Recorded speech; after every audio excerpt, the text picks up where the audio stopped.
কি কি সমস্যা আছে এলাকায়? রাস্তা ভাঙ্গা, জলের কোনো সুবিধা নাই।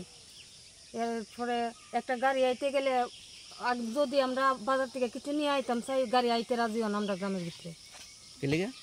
রাস্তা ভালো না। এটা কতদিন ধরে রাস্তাটার অবস্থা? এটা তো অনেক দিন।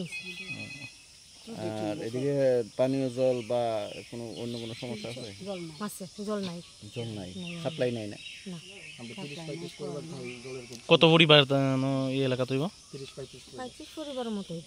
আচ্ছা, এটা কোন গ্রাম পঞ্চায়েতের আন্ডারে? দক্ষিণ চেকনাছড়া গ্রাম পঞ্চায়েত। কত নম্বর ওয়ার্ড? 5 নম্বর ওয়ার্ড।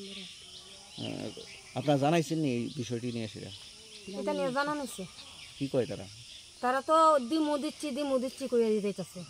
আইয়া কাজ করে, আধা কাজ করে তারা জায়গা। এই এলাকার মেম্বার কেটা? স্বপন চক্রবর্তী।